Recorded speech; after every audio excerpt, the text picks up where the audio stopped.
Alors, est-ce qu'un simple reçu peut vraiment faire basculer la justice? C'est la question au cœur d'une affaire incroyablement complexe qui secoue le Gabon en ce moment.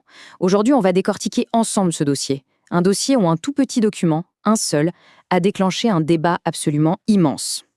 Et voilà, cette question, elle est vraiment centrale dans toute la controverse qui entoure l'homme d'affaires Hervé Patrick Opianga, que beaucoup connaissent sous le nom de HPO. Bon, pour bien comprendre de quoi on parle, il faut qu'on revienne au tout début. Le point de départ, c'est la perquisition et la saisie des biens. C'est là que toute l'histoire commence. On est donc en novembre 2024. Les autorités débarquent au domicile d'Hervé Patrick Opianga. Elles menent une perquisition et saisissent pas mal de choses. De l'argent liquide, des objets de luxe. Et c'est vraiment cette saisie qui va mettre le feu aux poudres et lancer une bataille juridique qui, aujourd'hui encore, divise profondément l'opinion. Alors, regardons cette chronologie parce qu'elle est essentielle. Le 20 novembre, les biens sont saisis. Ok. Ensuite, silence radio. Pendant presque 2 semaines, du 21 novembre au 2 décembre, on ne sait pas vraiment où sont ces biens, quel est leur statut, rien. Et puis, le 3 décembre, une quittance du Trésor apparaît. C'est cet intervalle, ce trou de près de 2 semaines, qui est au cœur de toute la polémique. Maintenant, passons aux arguments. D'abord, le camp du procureur. Pour eux, l'affaire est, limpide. Et toute leur argumentation repose sur un seul et unique document officiel.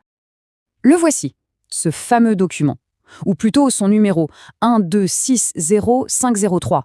C'est le numéro de la quittance du Trésor public. Et pour les partisans du procureur, ce numéro, ce papier, c'est la preuve. La preuve irréfutable que tout, absolument tout, a été fait dans les règles de l'art. Et quand on regarde cette quittance, c'est vrai qu'elle est détaillée. On y trouve tout. La valeur totale, plus de 179 millions de francs CFA, le cash en CFA, le cash en euros, et puis la liste des objets de luxe. 7 montres Breitling, une Rolex, une Eindois Piguet, une Corum, des bijoux. Pour le camp de l'accusation, c'est simple. Cette liste détaillée, c'est la définition même de la traçabilité, la preuve d'un respect scrupuleux de la procédure. Et cette phrase, qu'on attribue à un soutien du procureur, résume parfaitement leur pensée. Lorsque la preuve parle, le vacarme s'incline. L'idée est claire, face à une preuve matérielle aussi concrète, eh bien toutes les spéculations, toutes les accusations devraient simplement s'arrêter. Ok, ça, c'est une version d'histoire.